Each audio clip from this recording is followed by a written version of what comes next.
Greek ৰোমানত এটা সাধু আছে। সাধুটো এনেকুৱা, এজন ল'ৰা থাকে। ল'ৰাজন খুব নিজক লৈ ছেল্ফ অবছেছ বুলি যিটো কথা কয়, আৰু হি ডিজাৰ্ভ বেটাৰ, সদায় তাৰ এটা কনচেপ্ট থাকে যে ডিজাৰ্ভ বেটাৰ, আৰু গোটেই পৃথিৱী ঘূৰি ফুৰে। কিহৰ কাৰণে পৃথিৱীখন ঘূৰি ফুৰে? এজন ভাল পাৰ্টনাৰ পাবলৈ, ৰাইট? তাৰ পাছত কি হয়, সেই ভাল পাৰ্টনাৰ পোৱাৰ সেই যিটো বস্তু ভোগটো থাকে নহয়, সেইটোৰ কাৰণে কি কৰে, সি মানুহ পায়, লগ পায়, পটেঞ্চিয়েল পাৰ্টনাৰ পায়, কিন্তু কি হয়, সকলোকে ৰিজেক্ট কৰি কৰি কৰি কৰি ঘূৰি ফুৰে যাতে আৰু বেটাৰ পাম, আৰু বেটাৰ পাম, আৰু বেটাৰ পাম। তাৰপাছত কি হয়, এটা সময়ত ঘূৰি ঘূৰি ঘূৰি যেতিয়া পানী খাবলৈ লয়, সেই এটা পুখুৰীত পানী খাবলৈ লয়, আৰু পানী খাবলৈ যাওঁতে নিজৰ ছবিখন পুখুৰীৰ পানীত দেখিবলৈ পায় নিজকে। আৰু এটা সময় সি নিজেই নিজৰ প্ৰেমত পৰি যায় যে অ'কে, যিটো তাৰ মনোভাৱ আছিলে, সি নিজক দেখি মেলি আৰু দেখিছে যে য়েছ, মইতো ধুনীয়া, মই বহুত ভাল। আৰু সেইকাৰণে কি হয়, সেই নিজকে চাই নিজৰ প্ৰেমতে পৰি তাতে ৰৈ যায়। ৰৈ যোৱাৰ পাছত কি হয়, তাতে মৃত্যুবৰণ কৰে। নিজক চাই চাই যে পুখুৰীত হয়তো পৰি গ'ল। পৰি যোৱাৰ পাছত সেই জেগাটোত, যিটো জেগাত মৃত্যু হ'ল, সেই জেগাটোত এপাহ ফুলৰ জন্ম হ'ল, মানে এপাহ ফুল ফুলিলে। সেই ফুলপাহৰ নাম নাৰ্চেছাছ। আৰু সেই ফুলপাহৰ নামটো কেনেকৈ আহিলে? বিকজ সেই ল'ৰাটোৰ নাম আছিল নাৰ্চেছাছ। এইটো এটা চাইক'লজিকেল পাৰ্ট হয়। আৰু চাইক'লজিষ্টসকলৰ মতে নাৰ্চেছাছৰ যিটো ব্ৰেইনৰ কনচেপ্ট আছিলে, সেইটো এটা ছেল্ফ এষ্টিম ডিছঅৰ্ডাৰ বুলি কয়। ডিছঅৰ্ডাৰ সকলোৱে জানে, ডিছঅৰ্ডাৰটো ভাল বস্তু নহয়, অ'কে। আৰু সেই নামটোৰ পৰাই নাৰ্চিছিজিম বুলি এটা কনচেপ্ট আহিলে, নাৰ্চিছিজিম। এতিয়া চবতকৈ ডাঙৰ কথা হ'ল, সেই নাৰ্চিছিজিম যিটো ছেল্ফ এষ্টিম ডিছঅৰ্ডাৰ হয়, সেইটো কোনোবা প্ৰকাৰে আপোনাৰ বা মোৰ জীৱনত আহি পৰিছে নেকি? সেইটো সদায় সাৱধান হ'ব লাগিব, বিকজ এইটো এটা পজিটিভ চাইন নহয়। তাৰ কাৰণে কেইটামান পইণ্ট আছে, সেই পইণ্টকেইটাৰ কথা আপোনালোকক ক'ব বিচাৰিছোঁ। নাৰ্চিছিজিম যিটো কনচেপ্ট, তাত নাৰ্চেছাছ যিসকল, আমি ধৰি লৈছোঁ কোনোবা এজন নাৰ্চেছাছ হ'ব পাৰে, সেই ল'ৰাজনৰ নামৰ ওপৰতে নাৰ্চেছাছ বুলি কোৱা হয় এই যিসকলৰ নাৰ্চিছিজিমটো গাত আহি পৰে, তেখেতলোকে এটা কনচেপ্ট লয়, সেইটো হ'ল গ্ৰেণ্ডিঅ'চিটি, মানে অহংকাৰী ভাৱ। ছেল্ফ এষ্টিমটো খুব বেছি ভাল বস্তু, নিজক লৈ গৌৰৱ নিজে কৰিব লাগিব, কিন্তু অভাৰ নহয়। অহংকাৰ থকাটো বহুত বেয়া। অভাৰ কনফিডেঞ্চ, অভাৰ নিজক লৈ আত্মগৌৰৱ যেতিয়া কৰে, সেয়াক অহংকাৰী বুলি কোৱা হয়। সেই গ্ৰেণ্ডিঅ'চিটি, তেওঁলোক অহংকাৰ ভাৱ লৈ থাকে যে মই সৰ্বা, মোৰ সমান ধুনীয়া নাই, মোৰ সমান জনা নাই, মোৰ সমান জ্ঞানী নাই, এনেকুৱা টাইপৰ। মই best of the best deserve কৰোঁ। য়েছ, জীৱনৰ যুদ্ধত আমি ডিজাৰ্ভ কৰা সেই যিটো বস্তু, আমি ভালৰ পৰা ভালৰলৈ যাব যিটো বিচাৰোঁ, সেইটো সকলো ক্ষেত্ৰতে নহয়, ব্যক্তিগত জীৱনত নহয়। কেৰিয়াৰ ক্ষেত্ৰত আপুনি ভালদৰৰ পৰা ভাল হ'ব বিচাৰিছে, ইটছ পজিটিভ চাইন। কিন্তু অহংকাৰ ভাৱ লৈ যেতিয়া আগবাঢ়ি যাব, সেইটো কিন্তু আপোনাক পতন আনিব। তেওঁলোকে সদায় এণ্টাইটেলমেণ্টটো বিচাৰি থাকে, যে মোৰেই এটা বিশেষ অধিকাৰ আছে, মই সকলো পাব লাগিব, মই যি কৈছোঁ সেয়া সত্য হ'ব লাগিব। গতিকে সেইটো বস্তু বেয়া কথা। তেওঁলোক খুব, আৰু এটা চাইন তেওঁলোকৰ ওচৰত দেখিবলৈ পোৱা যায়, তেওঁলোক খুব বেছি হাইপাৰ চেঞ্চিটিভ হয়। চেঞ্চিটিভ হ'ব লাগে মানুহৰ আৱেগ থাকে। আমি মানুহ যেতিয়া, আমাৰ এখন হৃদয় আছে, ৰাইট? সেই হৃদয়খন যদি আছে, তেতিয়াহ'লে আমি চেঞ্চিটিভ হ'ব লাগিব।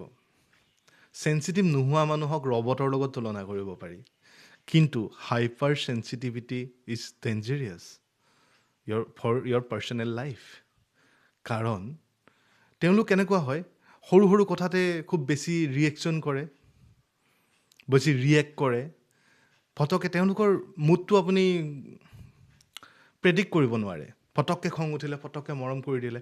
আৰু এই বস্তুটোত এনেকুৱা এটা বস্তু মন কৰিব, যিসকল মানুহ নাৰ্চিছিজিম হয়, তেওঁলোক আপোনাক ইমান ধুনীয়াকৈ মৰম কৰিব, আপুনি গমেই নাপাব, অলপ পাছত তেওঁ আপোনাক অৱস্থা বেয়া কৰি দিব।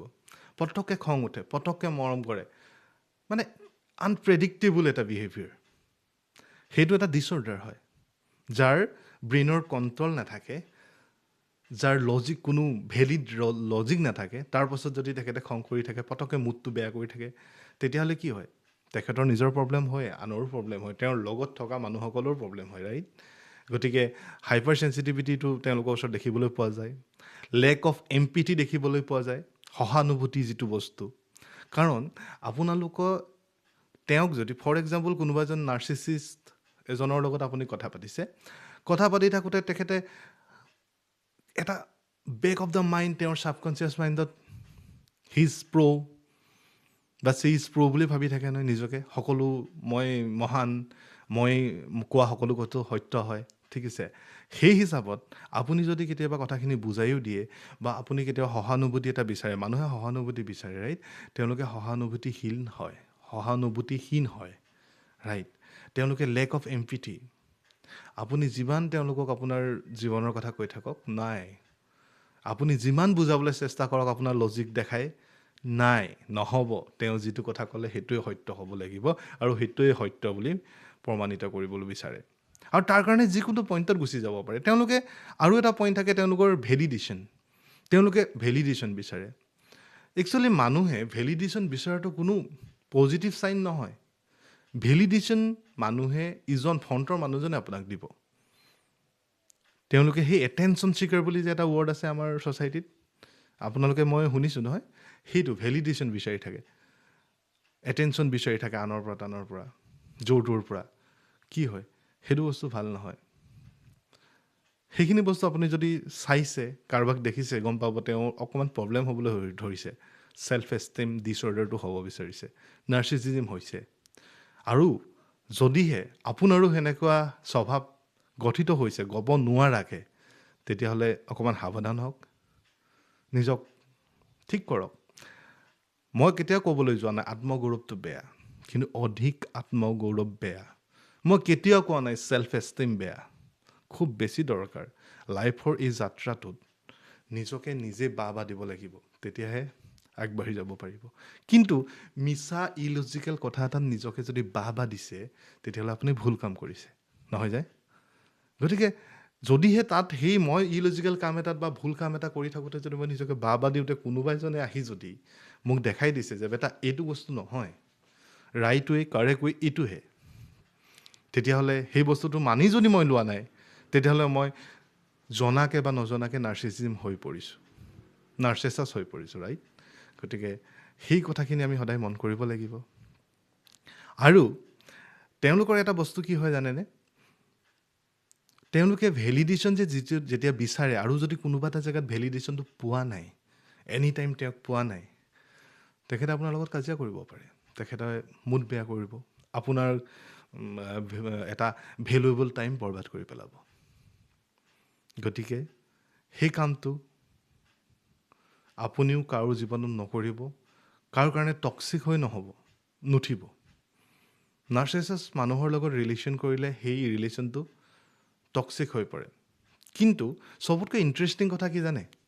সেই নাৰ্চিছাছ যিসকল মানুহ থাকে, নাৰ্চিছিজিমত সোমাই থাকে, তেওঁলোক নিজকে এনেকুৱাকৈ আপোনাৰ আগত প্ৰেজেণ্ট কৰিব যে চিৰিয়াছলি ভেৰি কনফিডেণ্ট, দেখি আপোনাৰ ভাল লাগি যাব। খুব সোনকালে নাৰ্চিছিজিমৰ পাল্লাত মানুহে পৰে, কাৰণ ইমপ্ৰেছ কৰিব জানে তেওঁলোকে, কাৰণ তেওঁলোকে কোনোবা এটা প্ৰকাৰে ইনচিকিয়ৰ ফিল কৰি থাকে।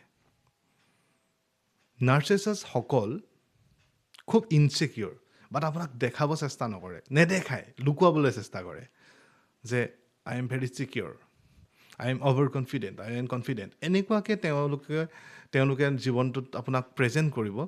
প্ৰথম অৱস্থাত আপুনি ইমপ্ৰেছ হৈ গুচি যাব, আৰু লাহে লাহে মানুহ জানিবলৈ হ'লে এটা সময় স্পেণ্ড কৰিব লাগে, এটা টাইম স্পেণ্ড কৰিব লগা হয়, হয়নে?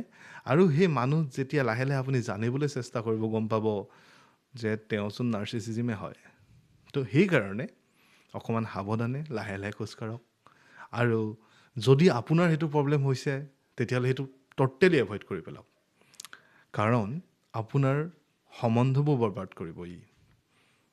আৰু যদিহে আপুনি কাৰোবাৰ লগত সম্বন্ধ এটা প্ৰতিষ্ঠা কৰিব বিচাৰিছে, পৰাপক্ষত নাৰ্চিছিজিম সেই নাৰ্চিছাছসকলৰ পৰা আঁতৰি থাকক, সুখী হ'ব পাৰিব জীৱনত।